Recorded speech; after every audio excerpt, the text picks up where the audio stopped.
back and save. No. Save yourself first.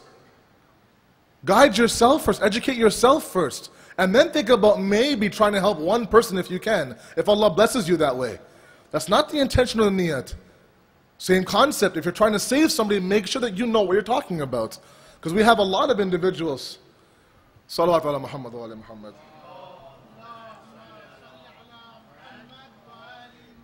We have individuals, like I said, who maybe they misread something, misunderstood something, didn't clearly understand something, and they want to make sure, and their niyat is, mashallah, clean, soft, they want to help the brother. They just don't understand the issue at hand.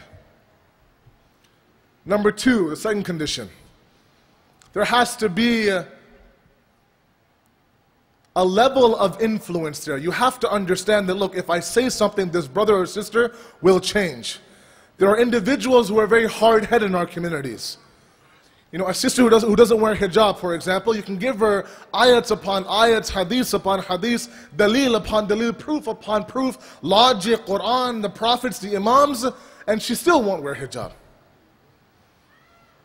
At that moment then, the imams say, you've done your part, salamu alaikum, khulafis, and you take off. That's it. Trying to call her every day saying, look, wear hijab, wear it, you know, forcing it down, doesn't work that way. You presented your dalil, you've done your job, you've done what you could. At that moment, there is zero chance of any change. That's fine. The obligation is off your shoulders.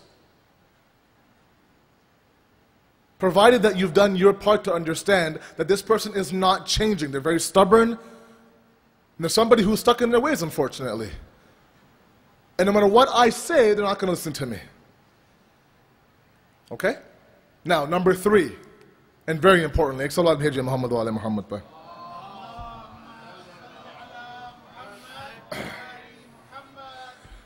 comes back to your niyat. We have individuals in our communities, and I say communities, I don't mean here. I mean outside in other communities. Maulana Ali has a very beautiful hadith. He says people ask questions for two reasons. They ask questions for two reasons.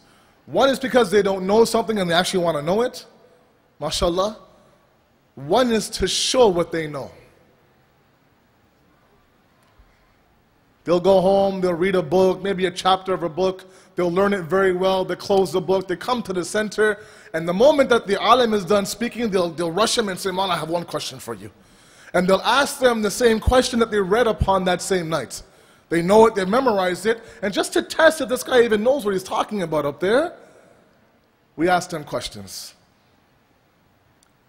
And a place like this where, mashallah, you have a rotation of a lot of speakers all year round, or at least in the month of Ramadan when at least 3 or 4 come in through the door, there's always 1 or 2 in each community, mashallah, who approach every alim looking, asking the exact same question. You got your answer already. What do you want from us? But it's not the idea of him trying to learn, unfortunately. He's trying to expose what you don't know. It's not that he's trying to help you, brother, your sajda is wrong. I know. I've read the books. I know what sajda is. This is how you do so. No, brother, what is your niyat at that moment? Is your intention to show the world, look, I know what I'm talking about. I'm learned. I've read a couple of books. Or is it really to help the guy beside you? We're trying to establish a system here, just so we understand here halfway through, is that we are on this path of an Islamic life. It's very hard individually. We're trying to help each other out. We're trying to be those supporters and helpers that the Quran said for each other. Look out for each other. If someone's falling, say, look, I got your back, don't worry. If someone's doing something wrong, look, don't do this. It's not cool, it's not good. All these things. This is wajib on us, an obligation as a community on us. So let's try to understand for a moment that a brother's niyat and a sister's niyat is also very important. Now there are individuals who, mashallah, their niyat is very clean and very pure. And they're out to really help individuals. The problem is that sometimes we're not ready to hear our own deficiencies. That's another issue altogether. Where if after namaz someone whispers in our ear and says, brother, I was noticing that your palms aren't down during sajda. You know, in sajda, 7 parts of the body have to be on the ground. If we do this, let's say in sajda, the palm is not on the ground. The Ahlul Bayt teaches the palm has to be on the ground. If someone whispers in your ear, say, brother, just next time be careful to make sure the palm is on the ground, we become so offended. We become so insulted. We think, who are you to tell me how to do sajda? I've seen you do this, I've seen your mom do this, I've seen your sister do this. Go and teach them, don't teach me. So we have to be willing and able to understand and to take it when someone's coming to us with a sincere intention trying to help us, instead of saying, you know what, really, Mr. Islam over here. No, you say, you know what, thank you, brother, I appreciate it, next time I'll work on that. But our own capacity to listen to our own deficiencies is zero sometimes. And that's why we don't see reform in our communities. That's why we see the same people year in and year out. When I attend communities every single year, again, not here. Not here. When I attend the same communities every single year, I see the same individuals who had the same problem last year and the same, again, problem this year. I'm thinking, what you do for the past year? We discussed what the solution was. Did you implement those steps that we talked about? No, we didn't. So this idea of reforming ourselves, changing ourselves, is zero in our communities, unfortunately, because we're not willing to accept that I have a problem.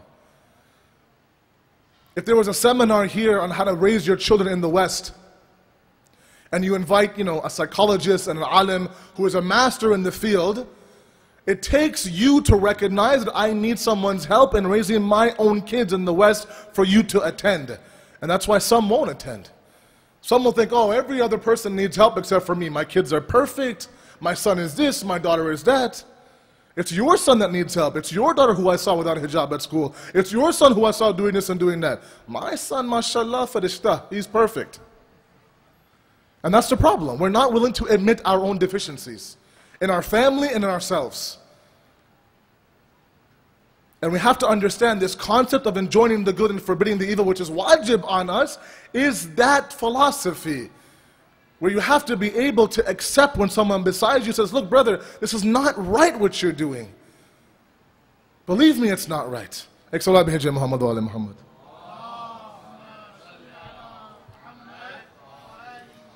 Now, the question is, how do we approach somebody? Let's say we see somebody who's obviously doing something wrong. How do we approach them? It depends on your level of intimacy with them. If it's a good friend of yours, you can pull them and say, look, dude, it's California, right? Dude, this is not the way. If I was in New Jersey, I'd be like, look, son. Or in Toronto, look, guy. It's like that. It depends on where you're from. You have to kind of mix and match. But here, it's like, look, dude, this is not the way you do things. This is the way you do things. Now, if somebody is new to the community and you don't know them, look at the approach of the Ahlul Bayt and see how they did it. The famous story is of Imam Hassan and Imam Hussein alayhim salatu wassalam.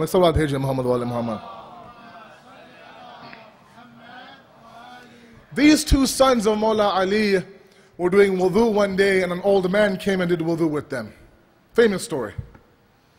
We're trying to establish how to do amr bil ma'ruf and nahy anil munkar according to the Ahlul Bayt. There's one way that is indirect, as they say. This is the indirect method. They're doing wudu and they're noticing the old man here beside them is doing wudu completely wrong. Now again, they have several approaches.